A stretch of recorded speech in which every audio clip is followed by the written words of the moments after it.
Multi speciality হাসপাতাল।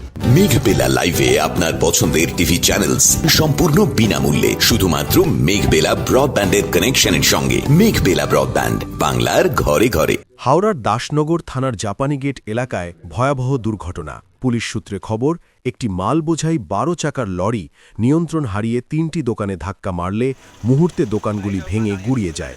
স্থানীয়রা জানান, सुबह 5 बजे दारू पी के ड्राइवर ट्रक मारा है, पूरा मार के तोड़ दिया है। अभी उसको गाड़ी हम लोग रोके है, लड़का लोग रोका है। अभी थाना में सब कोई है, बातचीत चल रहा है। अब देखिए क्या होता है। कैसे दुकान तोड़ा? तो सुबह ट्रक आया, मार दिया, नशा में था वो ड्राइवर। तीन दुकान तोड़ दिया मार के। ये 3 दुकान इसमें आपका दुकान है? हाँ, ये हमारा दुकान है, ये हार्डवेयर का है। हाँ? नशा में चला रहा था? नशा में था, ड्रिंक का ड्राइव था वो पूरा। क्या चीज का दुकान है? ये हार्डवेयर का दुकान है, सीमेंट का दुकान है।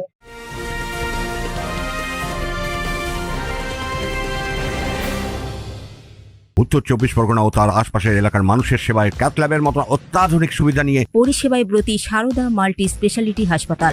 একই ছাদের তলায় মানুষ সাধারণ চিকিৎসা থেকে শুরু করে 24 ঘন্টা cath lab, MRI, CT scan, এনআইসিইউর মতো সুবিধা এবার থেকে পেয়ে যাবেন সারদা মাল্টি স্পেশালিটি হাসপাতালে। প্রয়োজনে যোগাযোগ করুন 033-2592-0730, 2593-0730, 2593-3562 ও 9331275635 নম্বরে। আমাদের ঠিকানা Royal Park, Kalyani expressway, Barrackpore, Kolkata 7,01,21। Sarada multi speciality হাসপাতাল, পরিষেবাই হোক আমাদের মূল লক্ষ্য। আমি সকালবেলা মাল লোড করতে আসি, গাড়ি নিয়ে গাড়ি লোড করে আসছিলাম, ওখান দিয়ে দেখি ডাইরেক্ট ওখান দিয়ে বাম্পার উঠালো, উঠলে এই যে ডাইরেক্ট এসে এরকম ঢুকে ঢুকালো। তখন আমি লোক বললাম কি ভাই কি করবি? বলি ভাই আমার ঘুম লাগছিল, এই জন্য আমার গাড়িটা পরিয়ে চলে গেছে। হাওড়া যাচ্ছিল? হ্যাঁ, ফুল স্পিডে ছিল? ফুল স্পিডে ছিল, ঘুমিয়ে গেছিল। সকালে 4টার সময়।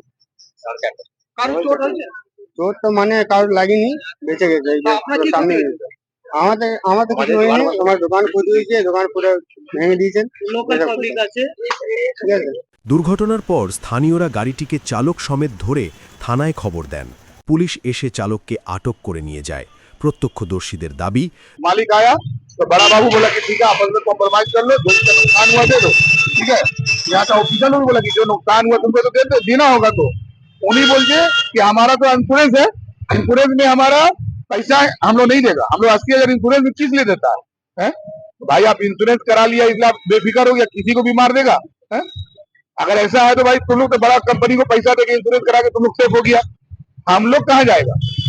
हम लोग जब घटना होगा तो इंश्योरेंस कंपनी के लिए कानून है और हम लोग आम पब्लिक के लिए कोई कानून नहीं है। যদিও এই দুর্ঘটনায় হতাহতের কোনো খবর নেই।